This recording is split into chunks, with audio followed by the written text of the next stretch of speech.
नमस्कार दोस्तों। आज जो है हम अपनी स्कॉर्पियो पे काम करने वाले हैं। इसके ऊपर हम छोटा सा एक मोड करेंगे।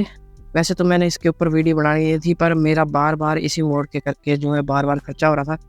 मैंने सोचा ताकि आपका खर्चा ना हो तो हमने जो गलती की है वो आपको मैं बता दूं, ताकि आप वो गलतियां ना करो।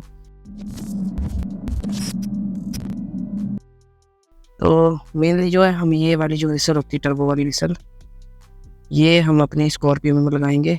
और इन विसलों वाला मतलब ये टर्बो इंजन है, जैसे डीजल इंजन है, पावरफुल इंजन है, इन इंजनों में मजा आता है। तो मैं दिखा देता हूँ आपको। पहले भी मैंने ये विसल लगाई हुई है।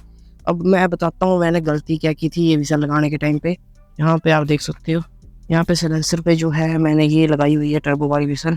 तो एक्चुअली जो है इसका जो लगी हुई है विसल, उसका ये बैक वाला जो ये सीट है विसल जो है मेनली ये उड़ गई है, क्योंकि बैक प्रेशर बहुत ज़्यादा है इस एग्जॉस्ट का। और पुराना मॉडल है, इसमें ज़्यादा रिस्ट्रिक्शन भी नहीं होती थी, ज़्यादा सिलेंसर भी नहीं होते थे, तो सीधा हवा बाहर निकलती थी। तो इस करके जो है मैं ये विसल लगा रहा हूँ। ये मेरी जो है ये वाली जो विसल है, इसी गाड़ी पे तीसरी विसल लग रही है। ये पहली विसल की जो स्टोरी है वो इस टाइप की थी। ये विसल लगी हुई थी इस टाइप से, बहुत अच्छी चल रही थी। और बोल्ट्स जो हैं इसी बोल्ट से मैंने लगवाई थी। कहीं पे मैं गया और वहाँ पे किसी ने ये भाई साहब बोल्ट से ही खोल ली। जब वापस आया मैं पार्किंग में देखने, तो हमारी टर्बो की विसल थी नहीं। उसके बाद मैंने इससे सबक सीखा, फिर मैंने फिर से एक और ऑर्डर की विसल, और ये है सेकंड नंबर वाली जो लगी हुई है। और ये मैंने सीधा वेल्ड करवा दी। अब देखो, ये मैंने यहाँ से तो वेल्ड करवा दी ताकि इसको कोई खोल ना सके, पर इसका जो ये वाला हिस्सा है, तो इसमें जो ये थ्रेडेड था हिस्सा, और ये खुल जाता है। ये देखो, ये खुल जाता है। तो इसकी यहाँ से टाइट भी किया था, यहाँ से एक छोटा स्क्रू आता है यहाँ से, जिससे जो टाइट हो जाइए। टाइट वगैरह भी मैंने सब कुछ किया हुआ था, पर इसका बैक प्रेशर ही इतना ज़्यादा था कि क्या हुआ, और ये चलते चलते ही उड़ गई। तो अब ये तीसरी वाली विसल है, अब ये लगाएंगे हम। अब इसमें जो हमने गलतियाँ नहीं करनी है वो मैं आपको बता देता हूँ। हमने ये जो है, ये तो यहाँ से भी इसके 2-3 टांके लगवा दूँगा, ताकि ये टाइट करने के बाद भी यहाँ पे जो है ये छूट ना पाए। और दूसरी बात, ये तो हमने वैसे भी इसको सीधा वेल्ड करवाना है, तो पहले हमें पुरानी वाली निकालनी पड़ेगी, और ये तो हम खुद ही निकालेंगे।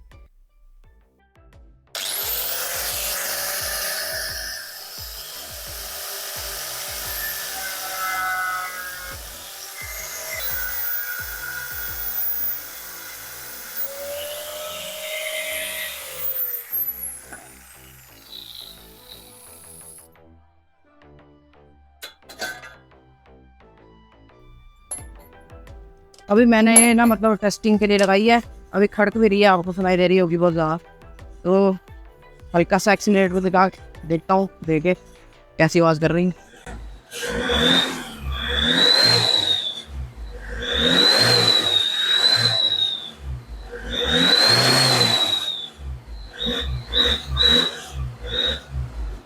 आरपीएम के साथ देखो,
तो ये वीडियो जो है इसमें अब फाइनली अभी गाड़ी स्टार्ट ही है, और साथ में यहाँ पे आप आइडल पे भी मतलब आवाज़ सुन सकते हो।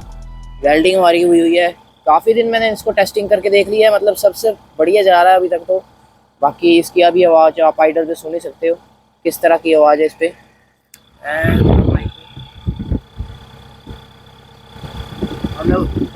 मतलब ये जो है आइडल पे एक मतलब हल्की सी विसल दे रहा है।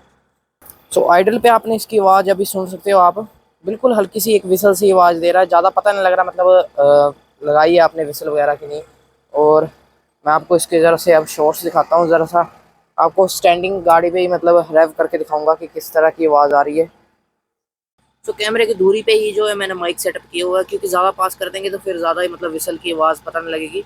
तो अब मैं रेव करने वाला हूँ इसको।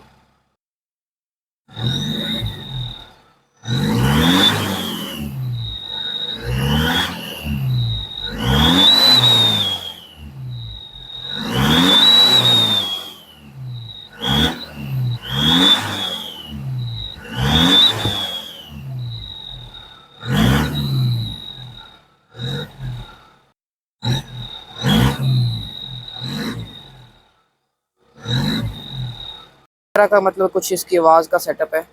और बहुत ही मतलब तगड़ी एक विसल की आवाज़ आती है जब गाड़ी चलती है, तब तो ज़्यादा पता लगता है, अभी इतना ही लगेगा पता। बाकी मेरी तरफ से इसकी तरफ रिकमेंडेशन आपको फुल है इसको। और फर्दर जो है अभी तक तो कोई ऐसी दिक्कत आ नहीं रही है। बाकी बड़ी गाड़ी है मतलब जिसके सीसी ज़्यादा है, और स्पेशली जो टर्बो गाड़ी है उनमें ही ज़्यादा बेनिफिट है। मैंने अपनी पेट्रोल डीजल मतलब जो मेरी टियागो पेट्रोल में उसमें लगा के देखा था, उसमें इतनी साउंड की आउटपुट आती नहीं है और अच्छा भी नहीं लगता है। तो अब तक के लिए यही, बाकी चैनल को सब्सक्राइब कर लो अगर आपको वीडियो अच्छी लगी है, और फर्दर बिग डैडी और बाकी गाड़ियों पे अपडेट देखने के लिए। तब तक के लिए मिलते हैं नेक्स्ट किसी वीडियो में।